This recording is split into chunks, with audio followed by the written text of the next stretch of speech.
Hello, hello, hello. It is me, your True Hill Phenom, SP3. We are live on the True Hill Heat, YouTube, Facebook, and Twitter for AEW, New Japan Pro Wrestling, Forbidden Door Preview. We are here to discuss the big show coming up this Sunday live on pay-per-view, Fight TV, as All Elite Wrestling and New Japan Pro Wrestling come together for the first time in Chicago's usual on one of our previews. I am here with the face and the ace of the True Hill Heat YouTube channel, the true Iron Man of the True Hill Heat YouTube channel, Mr. Romeo Anthony Colon.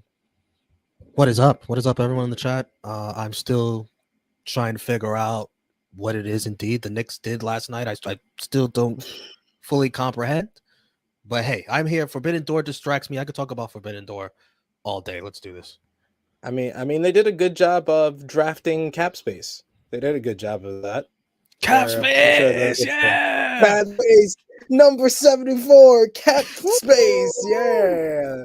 That's what all the Knicks fans wanted. They wanted that cap space so they can go after the illustrious free agent of Jalen Brunson.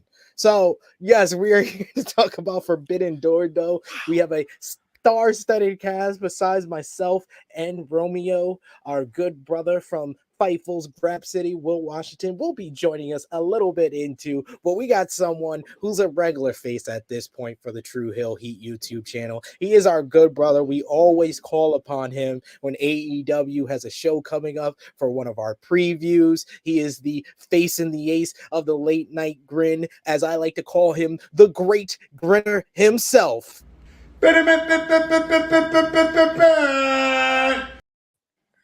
Joe Hulbert. You know, I was warned that was coming and it still popped me. Like I sat forward in my chair, like this is where I come on, and then there he was. I'm excited to be here, man. It feels like every time I come on, you improve the intro, and it was already very strong. So I always love that part of this thing, and we got a lot of matches to talk about, as is tradition with an AEW pay-per-view, which is no problem with that, right? Good content, and yeah, man, happy to be here as always. Hope you guys are well.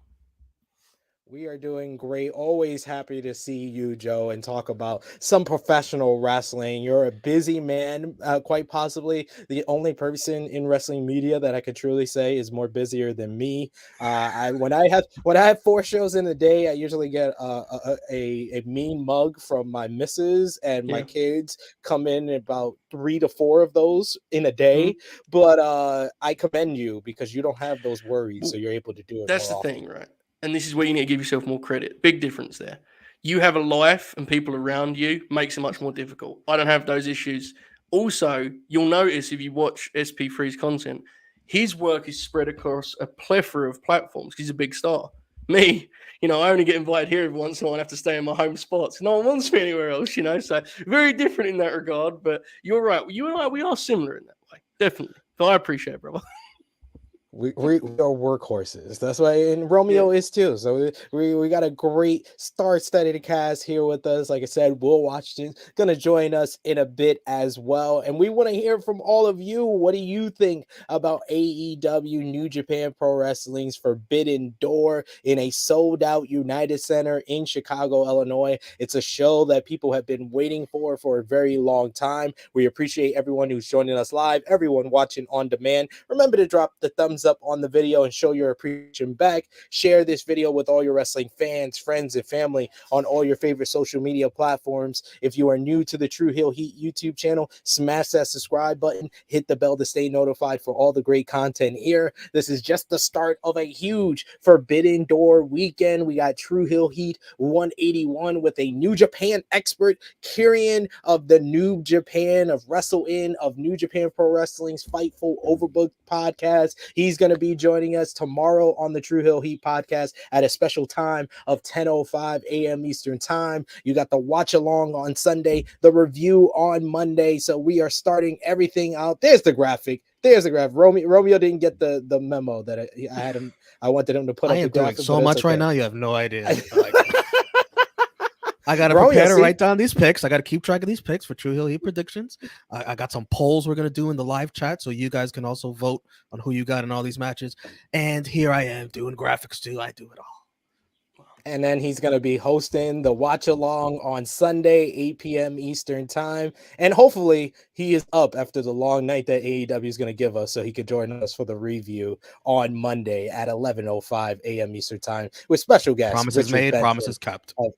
of Post Wrestling. I'm going to hold you to that. I'm going to hold you to that. But yes, Joe, the big question, and we want to hear from all of you in the live chat. Of course, your super chat donations is the best way to have your comment highlighted on screen. If you have a question, a statement to make, you have a prediction you want to be read out, super chat donations helps out the channel so much, all the contributors, and helps us grow. So we always appreciate those and always try to highlight your comments as much as possible. But the super chat is the best way to do that. But Joe, my first question to you is a two-parter.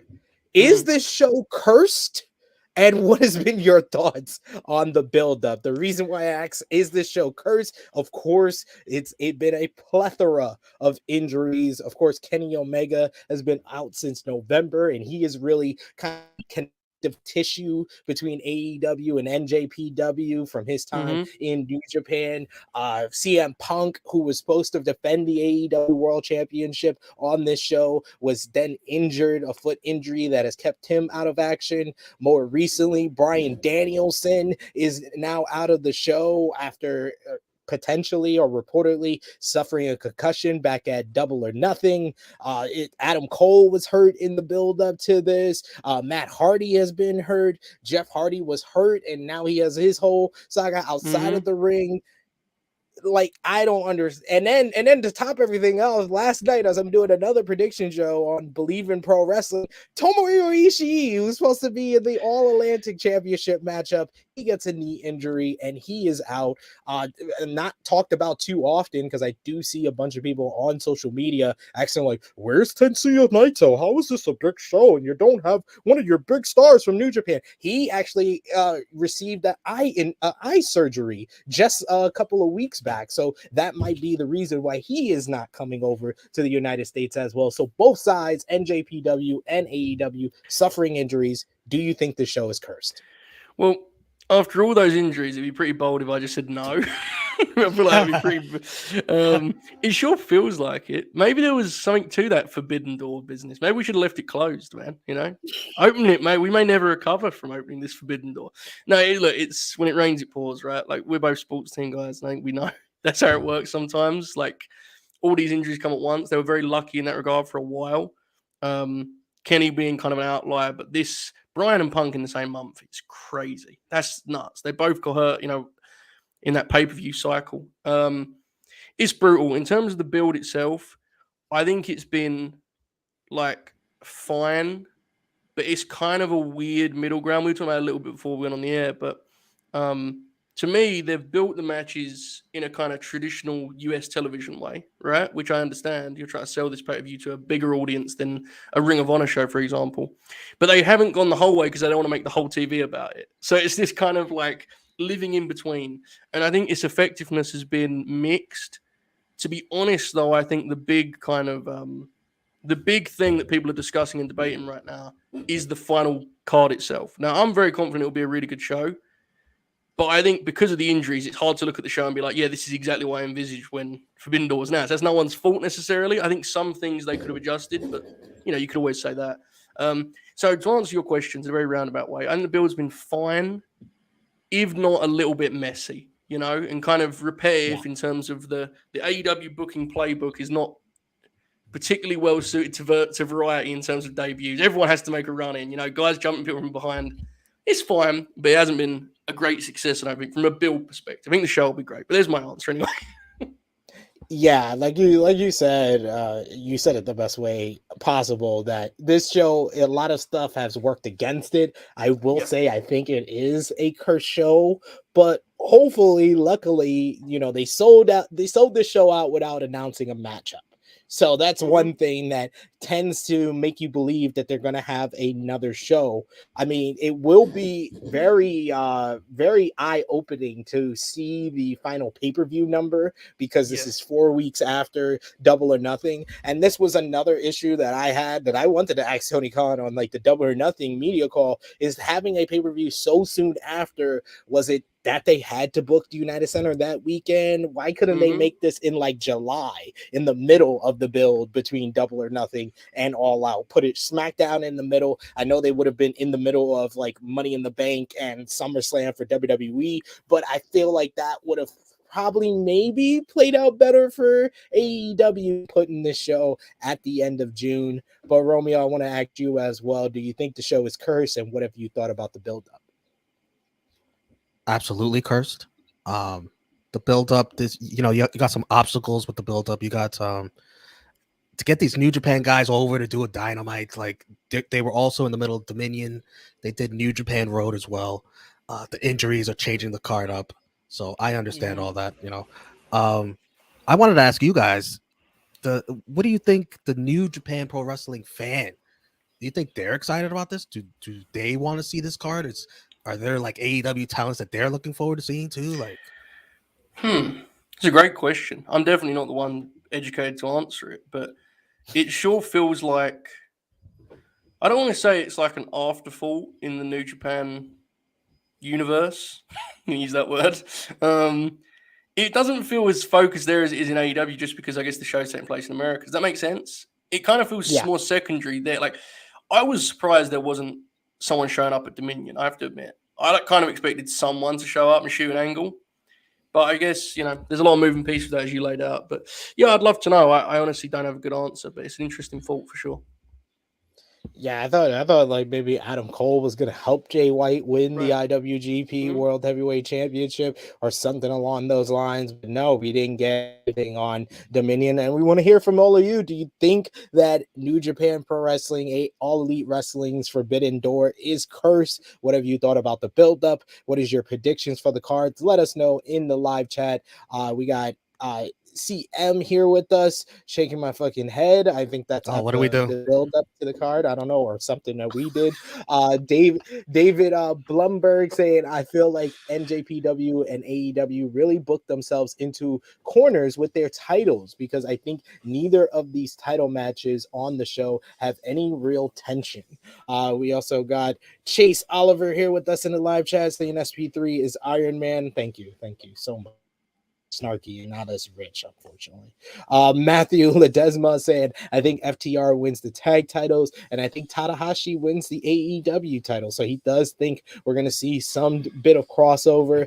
CM saying, wait, isn't someone missing? Yes, like I said at the beginning, Will Washington will be joining us. He had a little bit of a work emergency, but he's going to be joining us shortly. Frantic World says the injury bug is getting everybody in AEW, NJPW, WWE, and Impact. Yeah, it's all across wrestling at this point. We also got autistic weirdo saying July is ROH pay-per-view. I'm just gonna let you know, Tony Khan is in control of all of this. So he does the ROH pay-per-view didn't need to be in July. I would have rather them swap and have the ROH pay-per-view this weekend and have the Forbidden Door show in July. Maybe it would have helped out for the build. Maybe it would have helped out for a lot of these injuries. Maybe Brian's back in a few weeks and we could have got Brian on this show if the pay-per-view was in July and not 4 weeks after a major show. That's gonna be an interesting build itself at ROH pay-per-view. How you do that with AEW? Yeah, I don't feel like it'll be. You know, I think they'll announce matches. I think Jeremy. Go ahead, SP3. I was saying, I think they've already kind of started some things with like Jay Lethal and Samoa Joe. Mercedes Martinez has been teaming with Serena Deeb, and I heard that's like a rumored match for the ROH Women's Championship. It's very interesting to see if they're going to put Jonathan Gresham on TV or if Gresham might be on this show. We should get to that. Yeah. We also got Chase Oliver who says BR Live is such a terrible service. I don't even want to give my $50. And my last theater experience, they cut off the show 3 hours in. Damn. Wow. That's pretty brutal. I know that a friend of mine went to the cinema and they just said, we can't work it. You guys should go home. And everyone just had to leave and buy the pay-per-view at home. Listen, that's an awful, awful experience. None of you should do that. Just watch with us Sunday right here from the comfort of your own home. You don't have to deal with other people. You deal with us. Well, we're not that bad. We're fine. And we won't cut the stream off at the 3-hour mark. So that's the best part. Imagine you did though. Imagine it took like 2 hours in. That's it. it. We're done. Stop watching it, guys. It's over. The forbidden We're stream. done.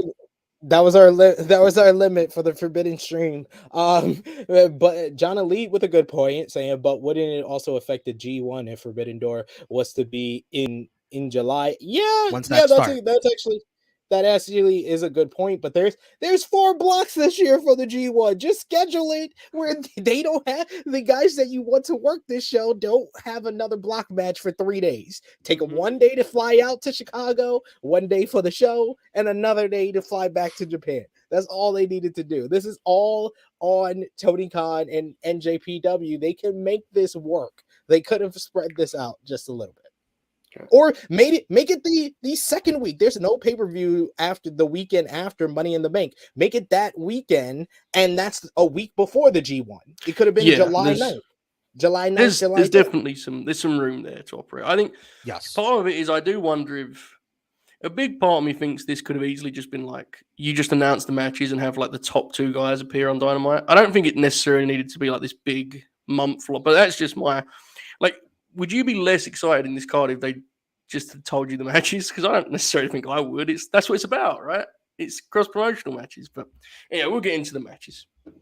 Yes, let's get into it now. We're going to start off with the buy-in matchup, as you're going to see the Gun Club and Max Caster, the Caster and the Ass Boys, basically, and Daddy Ass, of course, versus the New Japan Dojo, LA Dojo Boys, the DKC, Kevin Knight, Alex Coughlin, and Yua Uemura. This is basically one of those matches like Joe said that they just announced. Yes. That's what's going to be on the buy-in. And it's the buy-in. It's basically just a preview for fans who want to get last-minute buys or last-minute stuff to promote the show. So I think this is a good use for Max Caster, and the Gun Club have been getting even more popular over the last couple of weeks. Thanks to Max Caster's raps, we get that on the pre-show, and I'm sure he's going to introduce all these New Japan LA Dojo boys with his rap. But Joe, who do you got in this one? Well, I think there's like a thought process that would lead you to think Billy Gunn would get pinned because he's like 58, but I absolutely don't think he's getting pinned. I want to see him kick out of a coffin drop at 1, so he ain't getting pinned by any of these young New Japan Dojo fellas. So I'm going to assume that like the Gun Club and Max Caster wins, I guess, right? I don't know. When this was thrown up, I respect this as like an insane match to book, you know? I really don't know if I want to watch it, but I respect it, which is in some ways more positive than me watching it. But yeah, I'll take. I will say the New Japan team's actually very talented, but I'll take the Gun Club and Max Caster for the win, reluctantly so. I do like the LA Dojo guys. Kevin Knight's got one of the best drop kicks. Alex Coughlin's been really standing out in like Bloodsport, GCW, and some of the stuff he's done outside of New Japan. Yua Uemura, he's the guy that a lot of New Japanese fans have said is like graduate of the last dojo class that they believe is going to be a top star, and he's the one I love the most from that last class. So I'm looking forward to seeing him showcased here in a big arena. But yeah, I'm going with the Gun Club and Max Caster on this one. Romeo? And the DKC is facing Hook tonight, right? Rampage? Yes. You guys in the chat are saying 58% Gun Club and Caster. I'm here for Max Caster's rap, whatever New Japan puns he's got. I want to give New Japan like another win. I'm looking at my predictions. I'm like, New Japan could use another win in my predictions, but I can't in good faith go with the LA Dojo. So I'm gonna go with the veterans, especially Billy Gunn's in the match. He's not jobbing. He's not losing. No, absolutely young boys, young lions. Has the Gun Club lost with Billy and his sons in the match? I know they've lost when it was just Colton and Austin. They lost. Oh yeah, they lost to the Blackpool Combat Club. Yeah, and you like rolled him up, and it was like they framed it like he'd beat like he'd beat John Moxley. It ruled. Oh, you got Billy Gunn! My God, it was incredible. But yeah, that was fun. Oh man, that's good. That's good. And Bill's Mafia kind of answering something for me, saying the United Center has an events the whole second weekend in July. So a combo of a lay of things. lot of made it- things. A lot of things. Okay, a lot of things made it the 26th. It seems. Yeah, that's what I figured. I figured it was one of those instances that this was the weekend that they had available throughout, like the end of June into July for the United Center, and they didn't want to conflict with going head to head with Money in the Bank or SummerSlam because they're not Impact Wrestling, who does that every single time. They do. Yeah. They do. They do. They do. They're very impressive in that regard. You're right. They always go head to head with whatever WWE weekend it is. But let's talk about the main card. We're going to see trios action on the main card, as it's going to be a mixture of AEW and NJPW. Chris Jericho, Sammy Guevara of the Jericho Appreciation Society, teaming up with the leader of the Suzuki Goon and Murder Grandpa himself, Minoru Suzuki, versus Eddie Kingston, the Blackpool Combat Club's Wheeler Yuta, and the Shooter, the son of Moxley. You can never tell me otherwise. The son of John Moxley, Shoto Umino. Who you got in this one, Joe? I will take. I think this is a pretty safe pick. I'll take Jericho and Suzuki and Sammy. Cool match. I think it's gonna be neat to get the Suzuki Jericho entrances one after the other, which I think is genuinely part of why they're on the same team. I wish Garcia was alongside them. I think he's a better fit for this particular show, but whatever. Yeah, I think they're going to get the win here, and Shota's probably there to get pinned, right? Would be my assumption. But hopefully Eddie and Suzuki get some time in there. When they wrestled Arthur Ashe, there was a lot of chaos going on, and they had a street fight in Philly, New Japan Strong. Hopefully we get more of a isolated portion with those two guys. So I'm looking forward to it, but I got Team Suzuki or Team Jericho, whatever, for this one. Team Jericho Appreciation Suzuki Goon. There you go. That's a mouthful. Still JAS. Damn. You're right. Who you got in this one, Romeo? I like the idea of, even though I'm not the biggest Wheeler Yuta fan, everyone knows that. I like the idea of, John Moxley's kids, go bleed with your Uncle Eddie. Go enjoy this match with Uncle Eddie. I do like that. The Sammy Guevara thing, like, Joe, I think you're going to be saying that a lot in the future. Like, why isn't Daniel Garcia in this match? Why is Sammy Guevara in this match? It's a weird mix now. You got Sammy Guevara and Daniel Garcia in the Jericho Appreciation Society. But with Blood and Guts coming this upcoming Wednesday, Eddie should get his win there. He better get his win there. Absolutely. I was upset with the Anarchy in the Arena results. All right. Okay. They win at Blood and Guts then. So hold that off, and Team Jericho wins this. Yeah, the one thing I love my New York brethren in Eddie Kingston, but the one thing I know, this dude doesn't win at pay-per-views. He's won one pay-per-view his entire time in AEW since coming in 2020, and that was against Jericho at Revolution. Yeah, I think that the big win is going to be instead at Blood and Guts. So yeah, and it's about damn time that Suzuki wins in AEW. Yeah. I think he's like 0-8 or 0 something in AEW. He's lost every single match he's had in AEW. It's about time that he gets the win. And I hope he gets the win, maybe pinning Omino or Yuta. Yeah, I think Shota's probably the guy that gets pinned, would be my guess, right? I mean, this is one of those ones where I'm kind of feel like you could have figured out a singles match for Eddie on this show because you're kind of thin on singles guys. But do I think I'll enjoy this? Very much. I think it'll be a lot of fun for what it is, so I'm looking forward to it. And Shooter's pretty good. If you haven't seen Shooter, he's, steadily improving.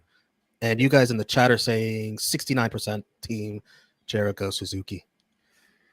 And from what I heard in the Wrestling Observer newsletter today was Wheeler Yuta's spot was supposed to be Moxley before the whole Punk.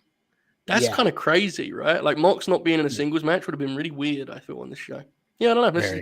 That's interesting. Okay. Well, he's got the history with Jericho and Suzuki. It makes shooters sense. in there. He like it's gonna be dad and uncle taking the Mhm. little boy on a field trip. Yeah. Bang. It would have been. I mean, I get it. It's kind of crazy to me the idea that Mox wouldn't have been in like one of the big singles matches, right? I guess, but I'm forgetting that with Punk was healthy. I guess, yeah, that's what it would have been. That's interesting for sure. Different world, different the alternate universe of the multiverse that we would have been Yes, in. Uh, yes. but speaking of which, Bryan Danielson is out, so we have a new member of the Blackpool Combat Club that is going to verse Suzuki Goon's own Zack Sabre Jr. Bryan Danielson said a couple of things about this person. He said that it's the one person he trusts to have a technical wrestling clinic with Zack Sabre Jr. at Forbidden Door, and also turn around and join up with the Puerto Rican Combat Club and bring a level of violence in Blood and Guts on Wednesday. And it's someone that he knows and he trusts who can do this. So who is going to be the newest member of the Blackpool Combat Club, and do they win? I will say the one big mistake about this build-up, most especially, you had Zack Sabre Jr. on AEW and you didn't give him time to speak. Zack Sabre Jr. could have got himself even more over for this pay-per-view if they just would have gave him a mic and had him interrupt Bryan Danielson, because to open the show with a downer of Bryan Danielson is not on the show, I just didn't understand that like at all. Yeah, it was weird. It was all of that was strange to me, honestly. Like I get wanting him to say it himself, but like announcing it as a segment, I thought was weird in itself. You know, like it was strange. I'm in a very bad place with this one, guys. I have done what you should never do with a wrestling surprise, which is I've decided it is one person only. If it's not that person, I will tweet that I am not bad, but I'll be very mad. I rewatched the segment, and you'll be mad, but you'll have no right to be mad because they right? never, it's a mystery. And and the thing is, I'll know that, and like I'll have to tweet like I'm not mad, like just to keep face. I rewatched the segment and I was even more convinced this has to be Claudio, man. This has got to be Cesaro. Like the way Brian talked about him, he's a big enough name that this crowd would go crazy for it. He's a great enough wrestler, obviously, to have a classic Zack Sabre Jr. And then best of all, the Eddie dynamic for Blood and Guts is literally perfect. It's exactly what Brian's leaving behind. So in fear, I'm setting myself up for real disappointment here, but I genuinely think it's like kind of has to be him. I know how bad that could go for me, but that's where I'm at.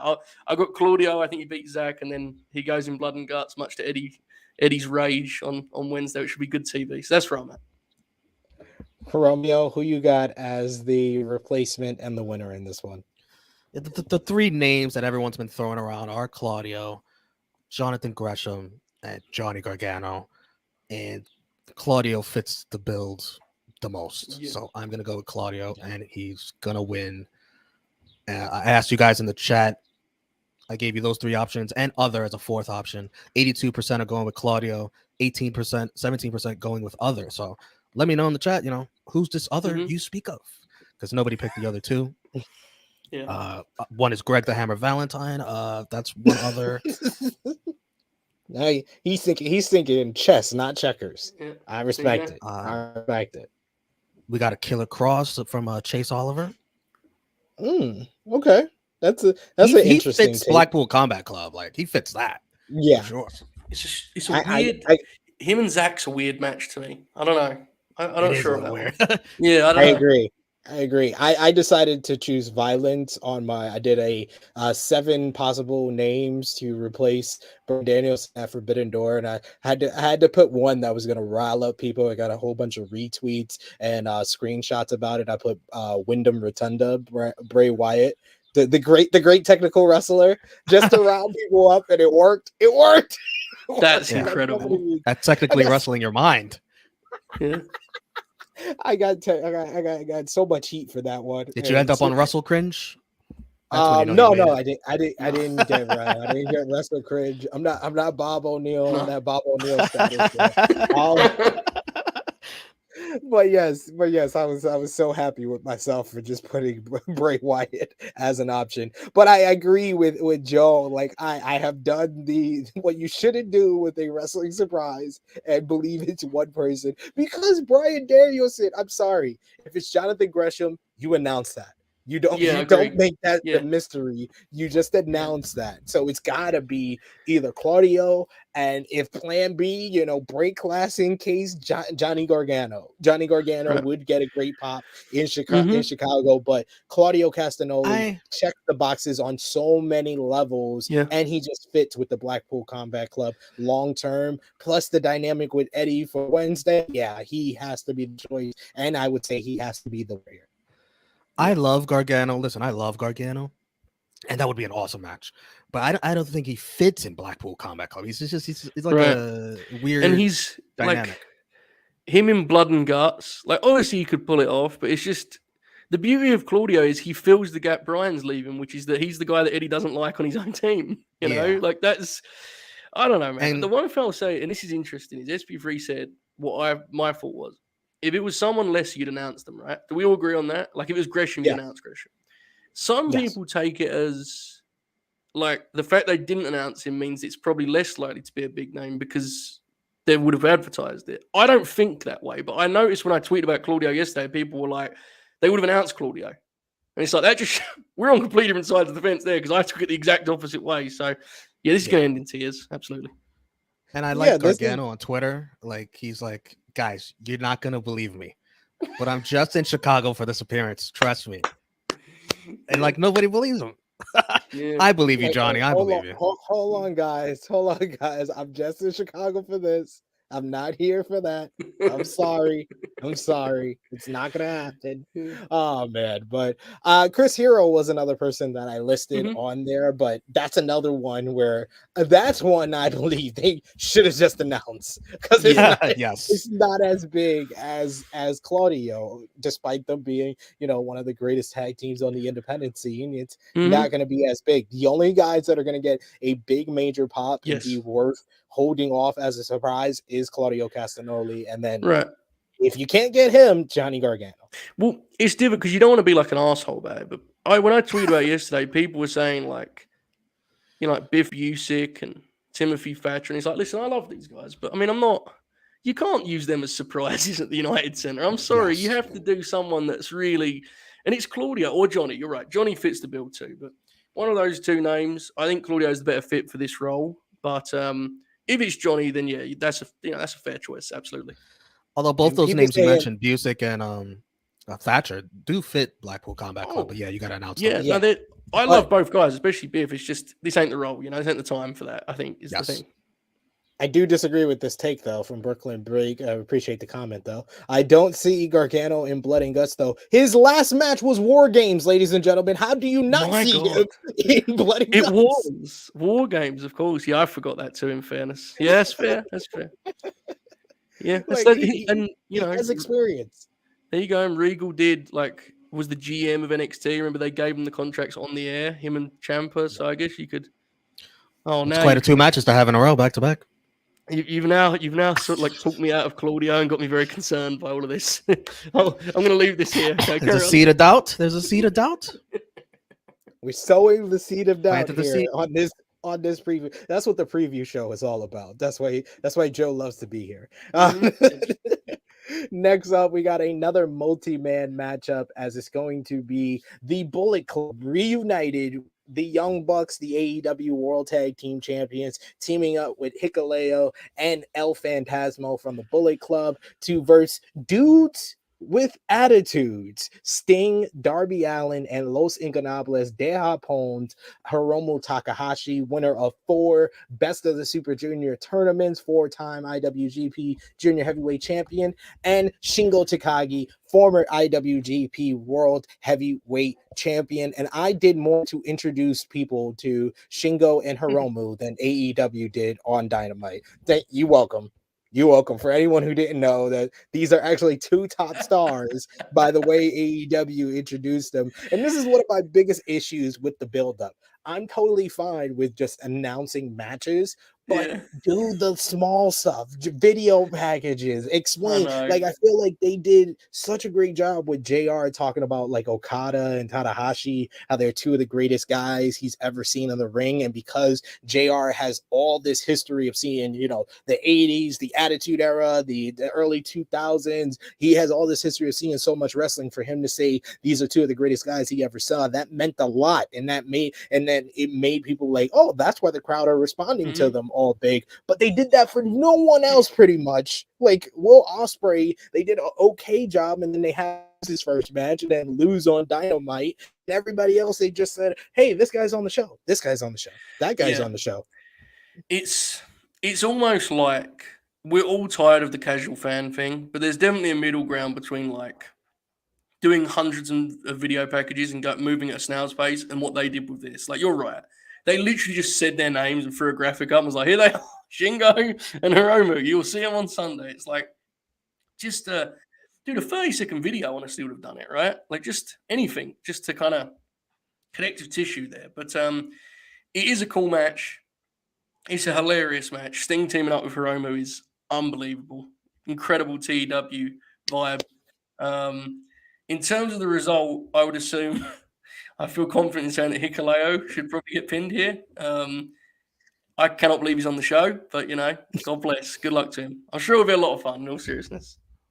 Unless they're going to lower Darby even more than he already is, and he's not the same guy or at the same level he was a year ago, he's like the only option on the babyface team that probably should lose. Like, I feel like Hiromu just lost the IWGP Junior Heavyweight title match against Ishimori, and it would be too soon. And that's not the way you introduce a guy who's like your top junior heavyweight star. And then Shingo's a former IWGP World Heavyweight Champion, so I don't want to see him lose. And I mean, the one person that I will say makes me like lean towards the babyface tide, and I am gonna go with dudes with attitudes in this one, is because Sting does not lose. Sting does not lose. No. Sting is undefeated in AEW. He don't lose. So I'm going with Sting's team.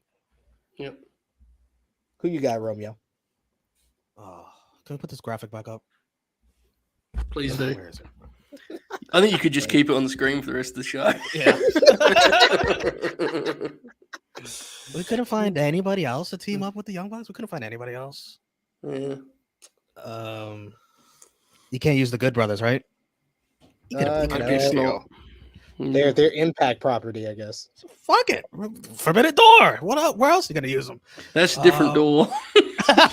Different door. That door's locked. It's more of a window, honestly. It's just a small little window, you know.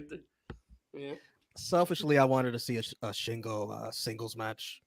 I wanted to see a juniors match. You know, maybe you got Takahashi, Darby Allin. That would have been cool. Something like that. I don't know. Yeah. But I'm going with Los Stingernables. That's the name they should have gotten. I would have loved that. I would have loved that. Two dudes with attitude. That's Shawn and Diesel. Excalibur saying that name after doing like 10 other match graphics and just screaming. Incredible. There you go. I tried to do my best freaking Excalibur impersonation, man. It gave me a headache. I had a headache for like an hour after doing AE Ramble yesterday after doing that Excalibur impersonation. But yes, Los Stingernables, that does sound better. 71% of you are going with them. We do have David Blumberg, who says he said they are going to do great things in AEW, so that implies they haven't just been hanging backstage talking about Bryan Danielson with the shout for who's going to be his replacement. We also got Joe, the other Joe, saying Team Shingo. That's rough. That's rough. That was rough. That was. And then we got a super chat donation from Vala B here. Thank you so much, Vala B. We always appreciate that. Saying, look, I'm sure there's a lot you can say about this match, but let's all agree Sting has come out to the man called Sting and maybe as Surfer Sting. That would be appropriate because he did spend time in New Japan. So for one night only, if he wants to come out as Surfer Sting, because that's the only version of Sting that has been in New Japan, it would be appropriate.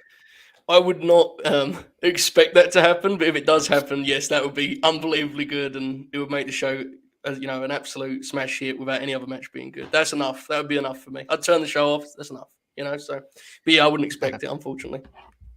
So we got through a few matches, but just in time to be joining us, we got another big star. He is one of the faces of Fightful's, my favorite podcast on Fightful, Grapsody. He is the man who is a legend in wrestling podcasts. He's been doing it for as long as some of y'all have been alive. And he is, in my opinion, and in everyone's opinion, hashtag justice for Will. He is the second, because I was the first, just saying, I was the first black Quizzlemania champion, and he is the second black and uncrowned Quizzlemania champion.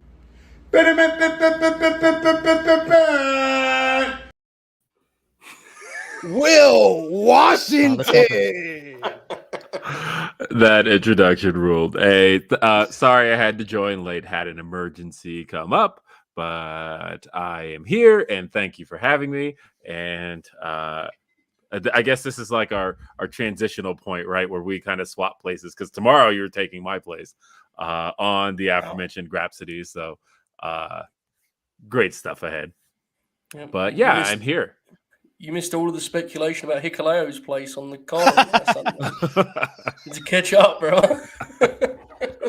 I'm sorry. What matches did we even get through? Because so we've only got through the buy-in, Caster Gun Club versus New Japan LA Dojo. So who you got in that one?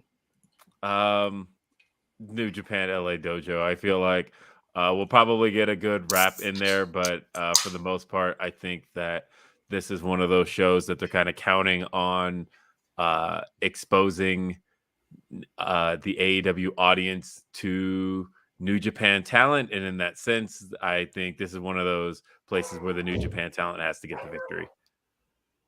Fair enough. They did the trios match of Jericho, Suzuki, Sammy versus Eddie, Wheeler, and Shoto. Who you got in that one? Oh, shoot. Eddie, Wheeler, and I'd have to say no. Going with Team Jericho, and I recognize why. I think ultimately Eddie's team has to win blood and guts, and in order for that to happen, I think that they have to come up just a tad bit short here. We're all in agreement there. He saw shooters like, nah. Yeah.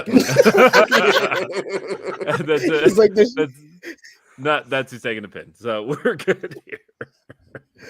Are we all in agreement? We all pretty much say that we've kind of convinced ourselves Brian's replacement is going to be Claudio Castagnoli, aka Cesaro. Do you have a different opinion? Who do you think is going to be the replacement? I think anybody less would be just that would be less. So I already got my tweet drafted. It's already in my drafts. So it's not Claudio. Ready to press send. I do that too, by the way. I have especially if a match that I'm anticipating is going to be good, I will put in my drafts I told you suckers, but if the match ends up like shit, I'm just delete.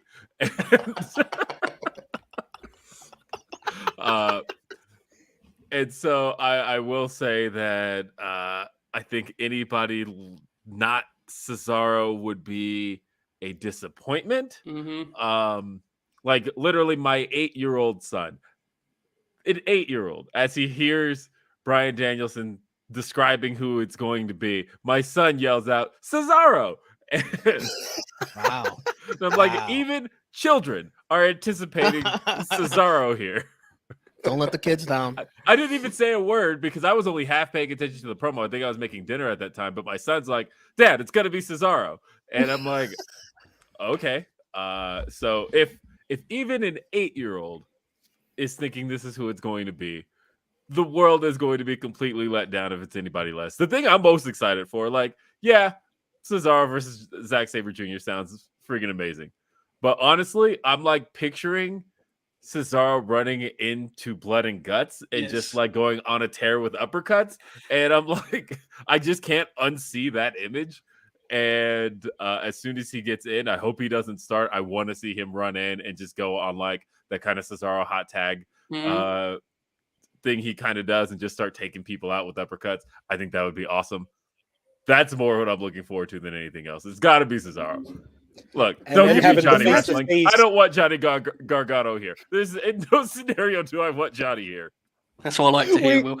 That's what I like to hear. We did say he's like the plan B in case you can't get Cesaro, but you just describing the Claudio coming in with the uppercuts, and I just envisioned it in my head too. But he has to give everybody the uppercuts, and then middle of the ring, he's faced with bloody Eddie Kingston, and we just have to stare down.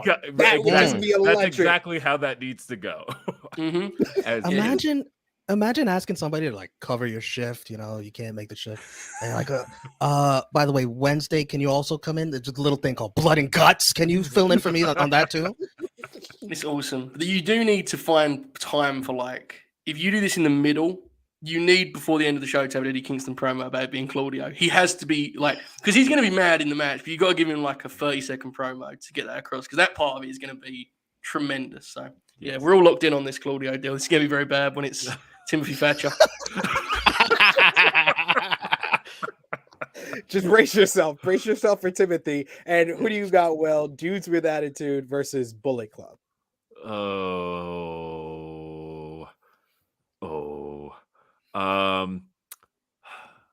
got to show him the graphic again. He's got to see who's in here. Well, okay. Interesting stat on this match, if I'm not mistaken. Has Darby ever had a match with any member of the Young Bucks? I don't think so. Like, ever. I don't think he has. Like, in any capacity. Was he not the replacement in LA a couple weeks back? Is that the only thing he's done? Oh, you're right. So that did happen. Okay. Yeah. So because there you go. because that match was scheduled to be Jeff Hardy. Yes. So yes, he has. Okay. Who won that match? Because that would basically okay, and the heels won that match. Mm-hmm. So therefore, I feel like Sting and Darby have to get the victory here. Going Dudes with attitudes here.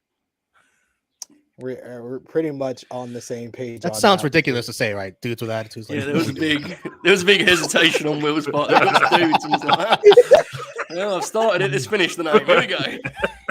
He was like, I might as well go ahead with it. Yeah, might as well just say it. Do have a super chat donation from the other Lambert, the good Lambert, not Jeremy. Rin Lambert here with I'm excited for ZSJ versus Brie Bella. Yes, the workhorse. Yes, honestly, if there's anybody in the world Brian trusts, like Birdie ain't old enough yet, so why not Brie? Yep. Why not Brie? Why not? I could offer a few answers, but I'm not going to carry on. Next, we have the only match on this card that is AEW versus AEW, but it should be a very good one. AEW Women's World Championship up for grabs. Thunder Rosa versus Toni Storm. Toni Storm picked up a few wins over the last couple of weeks against Dr. Britt Baker, Marina Shafir, challenging Thunder Rosa, who had a great match at Double or Nothing against Serena Deeb. Will, who you got in this one? Okay, I'm acting like this is a difficult one to make because I want to say Toni Storm because I think Toni Storm is very much carrying herself a star presence and she's had some great matches since coming in. But I also know how AEW works, that we don't just crown people who just came into the company. What is this, FTR in 2020? No, this is 100% Thunder Rosa getting the victory here. Joe? I agree. I have seen a lot of kind of people being swayed by the idea of Toni Storm as champ.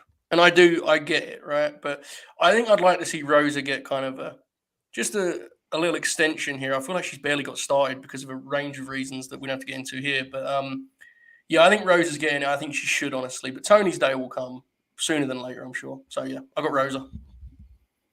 Romeo? This is going to be fun. These two.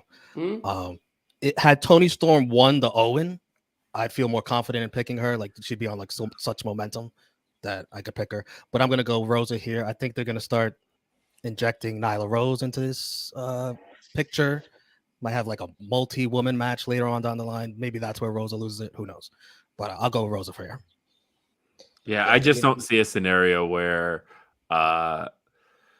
Toni Storm gets the title before so many other women on that roster. Like, there's no way Toni Storm wins a title before Chris Statlander. There's no way she wins a title before Ruby Soho. Like, there's no way. So if Thunder Rosa retains. Yeah, I'm gonna make it unanimous. Of course I'm picking Thunder Rosa. That's like my favorite woman in all of wrestling. But these are two of my favorites right here. Good friend of the channel as well. So, but yeah, I'm going with Thunder Rosa. This should be one of the best matches on the card, though. These two ladies, I think it's going to be Tony's kind of opportunity to really show out in AEW, and especially on this show where they're the only women's match, it is going to be kind of different from everything else on the card.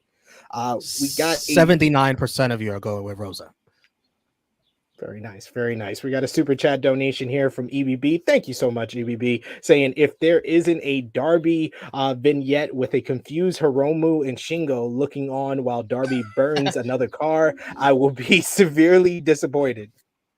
Yeah, I need that in my life. Magic. That's fair. I agree with that. Make it happen. Or burning Daryl. That's how you start the feud between whoa. And Darby. Hey, that's how you start. Let's not get carried away here, pal. All right, it's a family show, man. Come on now. I choose violence always.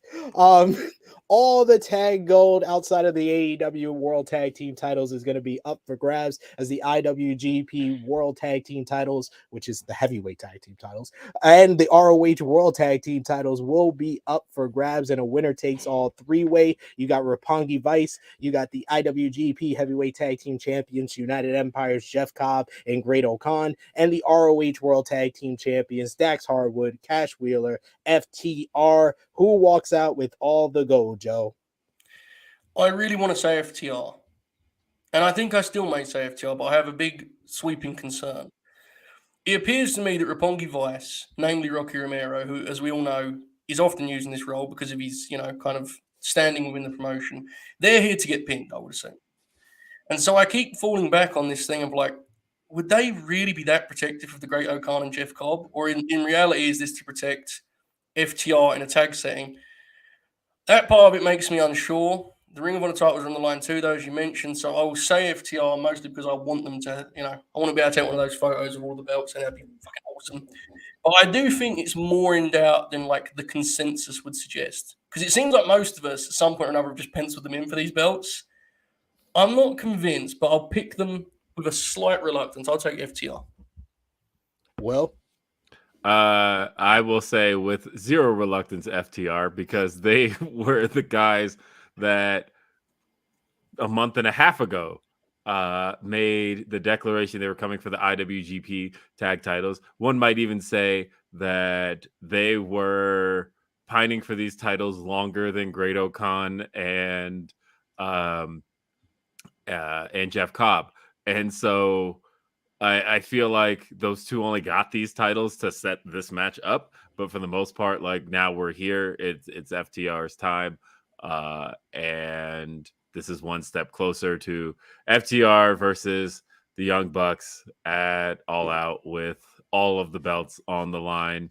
The AAA, the Ring of Honor, the IWGP, and finally the AEW tag titles.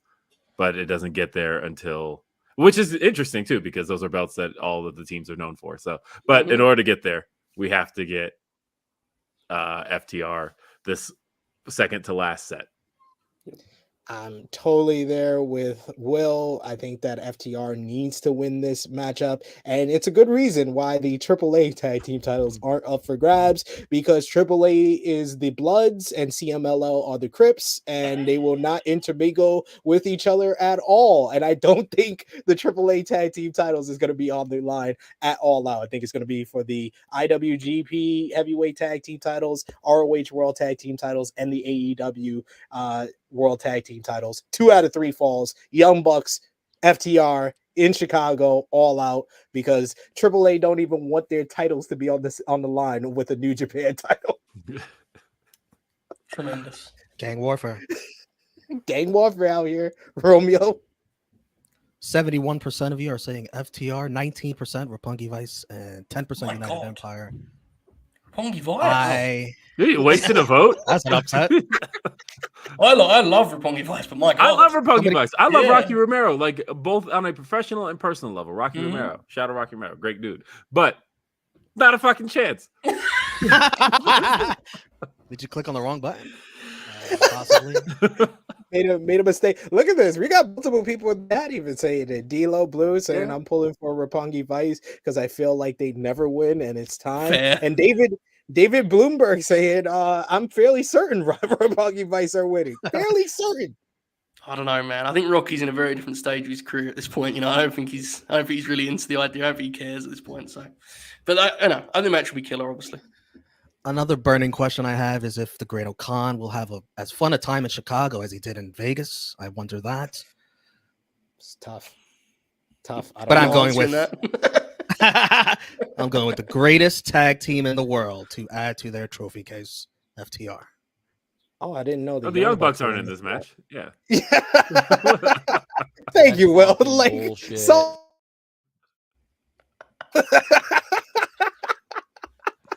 Damn, you were We quick on that clip, man. That was incredible. We got IWGP United States Championship up for grabs. Will Ospreay will defend against Orange Cassidy. They haven't done too much promo work, but they've interacted in the ring, especially this past Wednesday on Dynamite. And I've been saying all across everything I do, this is going to be the closest thing to Orange Cassidy versus Pac at Revolution 2020. I think they're going to tear it up, but Will Ospreay wins. Hidden Blade, Stormbreaker, he gets the win. Who you got, Ron? Yeah, I'm going with Will Ospreay. You know, New Japan's got to pick up some wins somewhere here, you know, by themselves, you know. It'll be a fun match. Can't wait. Joe? Yeah, this one kind of feels like a lock, right? This was the one where I'd be stunned it went the other way. Ospreay's winning. The match is going to be great. Many people are going to log on and say, you doubted Orange Cassidy with like a flame emoji. I will not be retweeting or liking any of those. If you see me retweeting or liking any of those, please tell me. I'll stop. But match will rule. Ospreay will win. Will? This is the match that I have like drafted tweets already for, where it's like, Matt, You're going to tweet it. match of the year. I've got it at all different levels, right? I've got match of the year, told you all the Orange Cassidy was going to come through. And then I've got, see, told you Orange Cassidy to come through. Then it was, damn, that was disappointing. I'm sorry. I was behind this match. And so on. But look, it's Orange Cassidy versus Will Ospreay. We know that I can't say I see no scenario where Ospreay loses the United States Championship here, but I see very few. Yeah. Ospreay definitely walks away with the victory. I don't think this is going to be like the Pac match in the sense that, you know, the Pac match was very shtick oriented, Orange Cassidy turning into wrestler Orange Cassidy. I see this going the route of like, screw the shtick, Orange Cassidy is just going to come out blazing from the moment the bell rings. And I think that's going to be the twist here on the Orange Cassidy character. But yeah, disgraceful chat messages here, by the way. Orange Cassidy is GOAT level, and I won't accept any slander. Fair. I agree. People need How to much put time you some think they get? respect. I think they'll go 15 max. That's my take. Sarah answered that with confidence, like I knew. Incredible. I have no idea. No, I think you're right. It's like 15 to 20, maybe. Yeah. It'll be interesting. I like what Will laid out about kind of getting rid of the formalities here and Orange just coming out and going, because when he goes, his offense is spectacular, right? Right. So wouldn't it be like we've seen that story before, right? Of like, he's doing the shtick and then he turns it on. But like, I would love to just see it. Yeah, screw the shtick. He's just on from the moment the match starts, and then we get like a true fire ant type match. That'd be great. I do. That would be very, very interesting. Something else Will said that I want to see now. We got AEW. Oh, hold on a second. 88% of you are going with Ospreay, 12% Cassidy. That's fair. That's fair. We got the AEW All Atlantic Championship is up for grabs in a fatal 4-way match. Significantly, unfortunately, my expectations are a little bit down, even though I do like Clark Connors, but he will be representing New Japan Pro Wrestling instead of Tomohiro Ishii, who went out with a knee injury, and he's going to be versing Malachi Black, Pac, and Miro. All these men qualified. Clark Connors lost to Ishii in the finals of their qualifier for the New Japan side, but because of Ishii's injury, Clark Connors has been inserted. Will, who's going to be the first ever All Atlantic champion, and what do you think about the title in general?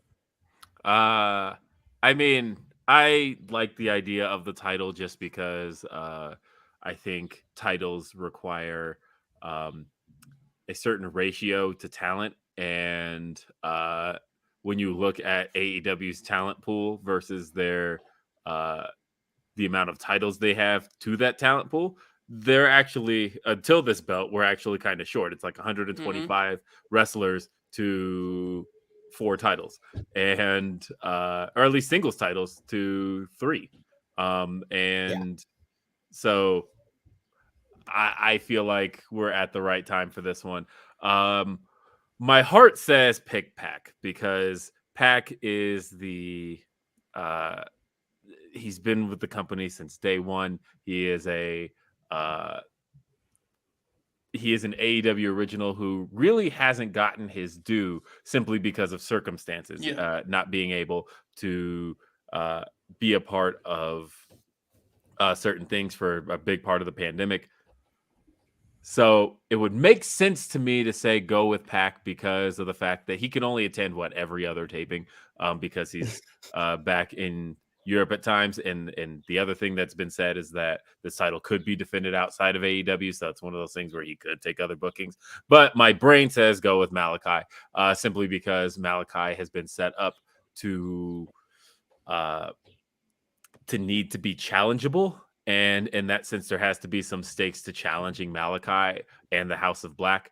And so my pick is Malachi Black here. Joe? This one is really interesting because I agree totally with the argument for Malachi. I actually think it would be a very helpful addition to the way you can tell stories with that group, right? Which I think right now is somewhat one-dimensional. So I like that one a lot. I agree with everything you said about Pac. But I equally would be tempted by... I don't think Miro's headed for the world title. Clark Connors, I agree, yeah. Well, yeah, Choose violence, Clark Connors! I'll be honest, I'm just... Bless Clark Connors, but I'm just trying to take my mind off the fact Ishii's not in here because that is brutal, man. Yeah. That is just... Like, him and Miro interacting was like my main hook for this one. But I'm tempted by Miro because I don't think he's necessarily penciled in for the world title in the kind of coming, months, years, whatever. Months, I'll say. And he just had the TNT title reign last year, and what he did for that belt, I thought was magnificent. The way he made it really feel important. I would be tempted by him doing that with this belt, honestly. But the Pac argument is too compelling. The idea that he can go home and actually work matches, and actually they can show small clips of him defending the belt and stuff, kind of killing 2 birds with 1 stone. I think it's Pac. Yeah, I mean the Ishii part is just, man. That is really brutal, Like, and that was one of those tweets where you had to read it 4 times. It's like you're being ribbed. It was like a parody. It was like, wow, this is really happening right now. Okay, but I'll take Pac. But man, I think there's a whole bunch of compelling answers here, so I'll go Pac personally. Do you want to sing it or should I? You could go ahead. Go ahead, Will. Let's hear it. My mind is telling me Pac, but my body is telling me Black.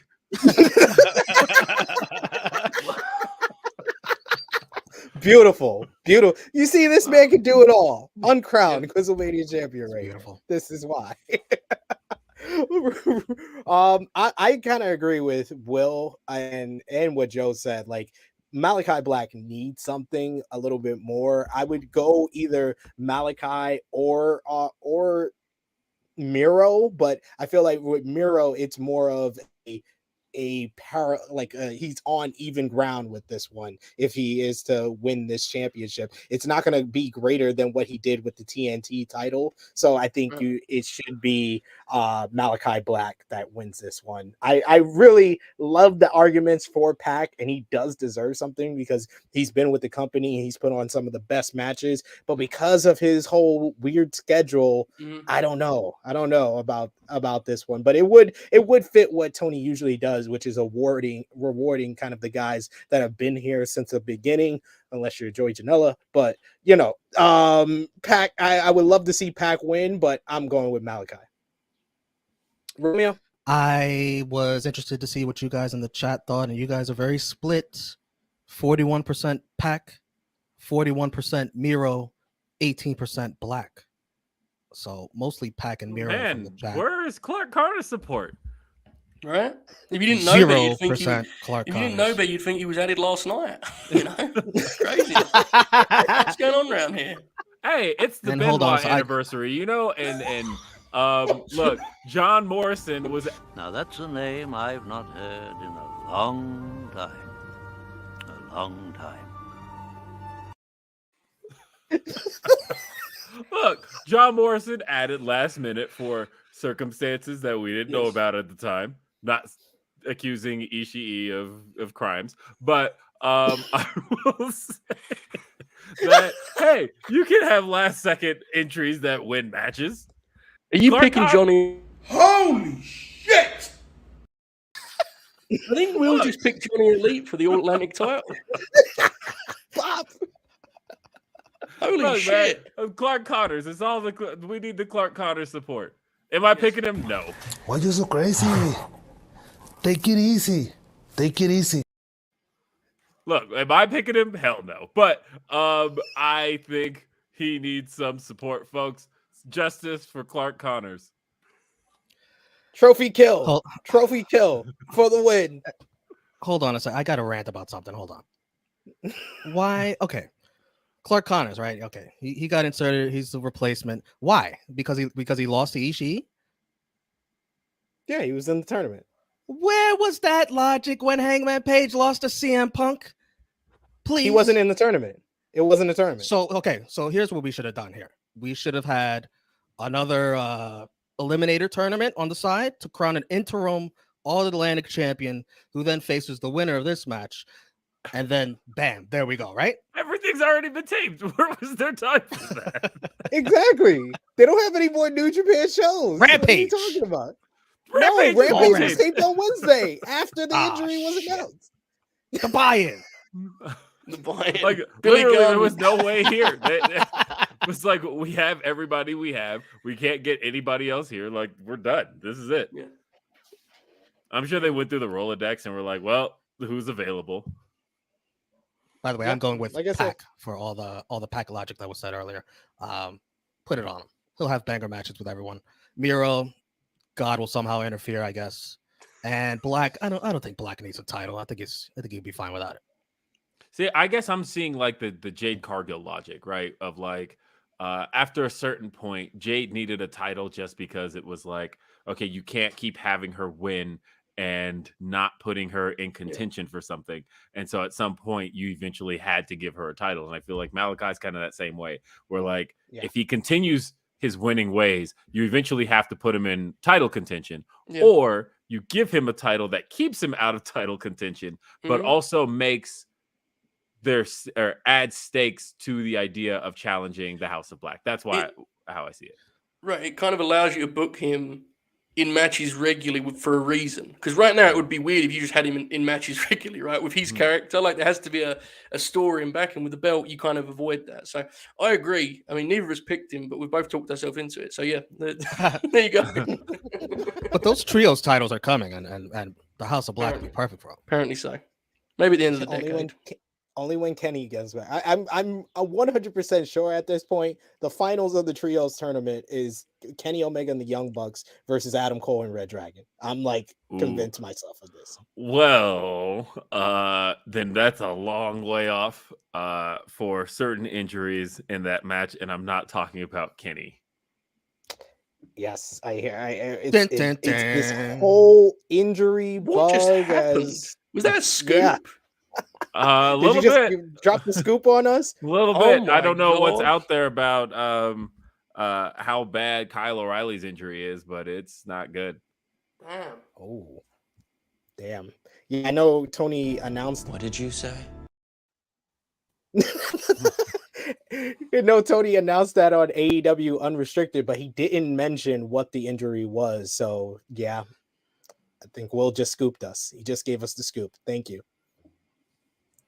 I don't know how that was we a get downer. back into this card. I don't know how. Depress me further. How do we recover? We recover with another four-way matchup, but one that everyone should be very interested in. Four of the best performers in either company. Switchblade Jay White will defend the IWGP World Heavyweight title, AEW World Heavyweight Championship against Hangman Adam Page, Adam Cole, and the man that debuted on AEW Dynamite this past Wednesday, Kazuchika Okada. Jay White just defeated Okada on June 12th at Dominion. Page and Cole, they feuded over the AEW World Championship. Jay White has history with Page. He is 2-0 against him. And of course, we got the history between White and Okada in this one. A lot of things at play. Who walks out with the top prize in New Japan Pro Wrestling, Will? Looking at that graphic, really, can we pull that back up for a second? It's so weird that it's kind of a surreal looking graphic in 2022, but had you shown me this in I don't know 2015, I'd be like, yeah, that's fairly normal. Why is Hangman here actually? But but honestly, and that's what's amazing here is that these are four guys that all together make perfect sense together, but just seeing it now, it's I can't believe for everything that's gone on these last few years, we somehow ended up back here with these four, and that's actually really cool. But the answer I will give is Jay White. I feel like his build to getting to the title had been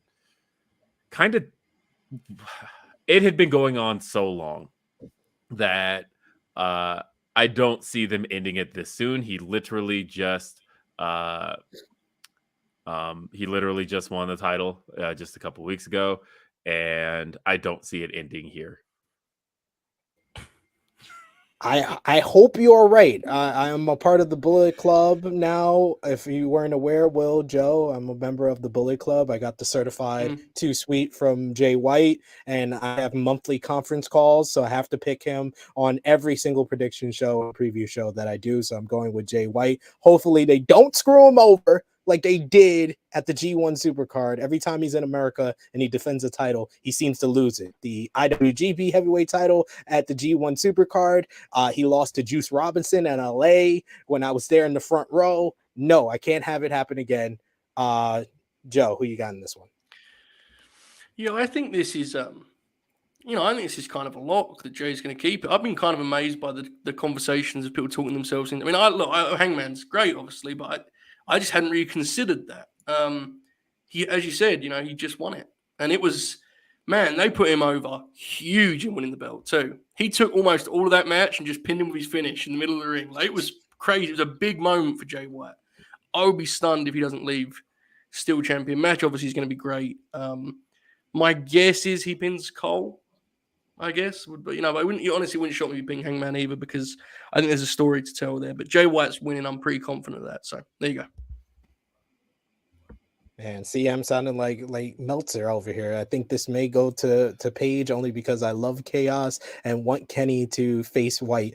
And Meltzer put in the Wrestling Observer that this would be good for New Japan, and all the New Japan fans has been ripping him apart this morning. So just had to mention that. I mean, people have been proposing the idea of the title swap, right? They've kind of talked themselves into the idea that that they could swap the belts and do that, but I don't see it. Yeah. Romeo? 55% of you are going with White, 27% Okada, 14% Page, 5% Cole. I had Jay White. I picked Jay White, but I was convinced. Shout out to Chase Oliver in the chat. I like D'Lo's comment here. Picking against Okada is like picking against Charlotte Flair. Do it at your own risk. And I can't see a major show in front of an American audience for New Japan, where both Tanahashi and Okada lose. I can't. I'm going with Okada. I'm sorry. I'm going to with hear Okada. that. I'm sorry. Sorry to hear that. Okada, I'm going with Okada. Great, but like having him lose a 35-minute match clean and then just putting it back on him in a 4-way is I can't do it. Can't do it. But maybe you might be right. I don't know. How did that picking Okada work out for you at Dominion? Awful. Oh, okay. I'm not going to do it twice. Just double checking. I'm not going to do it twice. Personally, You did it twice. You're picking Okada again. Right. I'm not going to get burned twice. Sure. And finally, the AEW Interim World Championship will be decided as it will be Jon Moxley versus Hiroshi Tanahashi. Tanahashi defeated Hiroki Goto at Dominion, while Jon Moxley defeated Kyle O'Reilly to gain this opportunity. And who's going to walk out with the AEW Interim World Championship? This match has been building for pretty much 18 months. Moxley has been calling out Tanahashi. It's the final boss for him to overcome in his mind in New Japan. So who wins the interim title, Joe? Everyone loves Hiroshi Tanahashi. It's very cool to talk yourself into him as AEW champ. But these are unsteady waters, right? We're going through turbulence. Everyone is injured. Will just told us of another injury that is apparently bad. I'm very concerned. They're dropping like flies. This is the time you go to Jon Moxley and say, let's just get us through these times, okay? It's not the time to gamble on Hiroshi Tanahashi as much as I love the man. Jon Moxley needs to leave with his belt, and I'm sure the match will be great. Mox is framing this as the culmination of the last 3 years of his career, which is quite the fault because they've been 3 great years. He's wrestler of the year right now. I think he leaves as the interim AEW champ on Sunday night. Pretty confident of that. Well, Wild thing. Look, there's not a chance. There's okay, so the only way I see this match going Tanahashi's way is if the IWGP Championship goes an AEW wrestler's way. And I suppose that could throw everything into turbulence. We could suddenly be like, oh my God, how could this possibly be? But the safe pick is Jon Moxley. Jon Moxley's the guy right now. He's doing this media tour right now. He's for great reason, right? I think Jon Moxley is thus far for me the wrestler of the year. I think that he has just been on fire since returning in January, and that was January, so it is reasonable to say that his year has been really good. I think he's the guy in pro wrestling right now, and there's no reason for him to not have the gold to represent being the guy right now. I think it's Jon Moxley. Romeo? Yeah, it's Jon Moxley. Don't try to hurt brain cells trying to come up with a way for Tanahashi to win this. You're better off just going with Okada. Like I said, that's where you're gonna hurt your brain trying to come up with a reason. But yeah, Moxley wins. Shout out to that ESPN article on Moxley, talking about his fight through hell. Like, this is a culmination for all that, everything he's been through. Yeah. I just want this to count as a second reign. That's the only thing I'd be upset by. Yes. Is if it's like, yeah, Jon Moxley, he's the guy, but like it's an interim title, and therefore this does not count on the record for the lineal championship. When do you think we're getting Punk back? I don't know. I think they're hoping that it's that he's ready to go before All Out, because that's also in Chicago. Or Hoffman. A little quick by the lake. But I don't know where. Who knows? I can see if Punk can be back by All Out, which is a gamble, but if he could be, that is the biggest main event possible for All Out. Whether Punk was injured or not, Moxley versus Punk is the biggest match you could put on at that pay-per-view. And so that's my hope, is that we can get there. Chicago, All Out, Now Arena, CM Punk versus Jon Moxley, world title on the line. I love how Will was very careful with his wording after giving us the scoop earlier. You got to see, this is where, Romeo was like, we've got a scoop strong. I'm going to just ask, when's it back? No, nobody knows anything on that, but I know that pretty much everybody was talking about Kyle on Wednesday. Oh man, that's tough. 88% of you are going with Mox. 12% have convinced yourself Tanahashi takes this. Yeah, I mean, obviously, I'm going with Moxley as well. That's unanimous on that one. We got a super chat donation from Vala saying not picking Jay White is a sin. I agree. You should. He's a sinner. Romeo's a sinner. So, but yeah, I think Moxley's gonna win because of what Will's saying, that even if they count it or don't count it, putting the interim title on a guy that's already been champion just makes sense. It would feel kind of tainted if this is someone's first ever time winning the AEW world title and it's an interim title. So give it to the guy who's already been champion. This makes more sense. So I'm looking at the last question in the chat, by the way. I have the answer to that, and I am not going to give that one up, but I will say that I am excited for where that's headed. That's all I'll say. But I don't think. Nope, I can't say any words about that. Not a chance. I will give anything up on that. But it's exciting, and there are plans, and that's all I'll say there. Romeo said a bad. Oh man, that was wonderful. But yes, that brings us to a close on our AEW NJPW Forbidden Door preview. We want to thank our special guests so much, Joe Hulbert, Will Washington. Joe, please let the people know where they can find you on social media and all the great things you're doing, sir. Very simple these days. LateNightGrin.com. Everything's there. You have to scroll a little bit to know what that is. Chris Hero still doesn't know what it means, but we're slowly making people realize it's wrestling, kind of. LateNightGrin.com. Also, Will Washington Select for all of his scoops. Patreon page over there. Sky Sport Will, right? And thanks, guys. Love you guys. Will Washington Select. I'm tweeting that. Once we're done here. Will Washington Select. Will Washington, you are so great. Everything you're doing, Grapsody podcast, all your great work from before you're on Fightful as well. You are a pioneer at what we do here, but let the people know where they can find you, sir. Hey, don't forget the uncrowned Quizzlemania champ. True. This is true. He's going to be on Quizzlemania next month, and I'm rooting for him. It's a shame that I'm the champ. It was set up for me to fail. It was absolutely set up for me to fail. Only Romeo could have the clip ready. I still have it right. Like I'm in the same spot.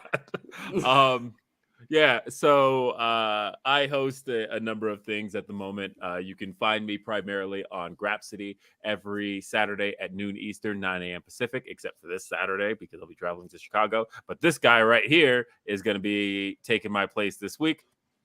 But you can normally catch me every Saturday, noon Eastern, 9 a.m. Pacific. Grapsody, I can be found at youtube.com/Fightful.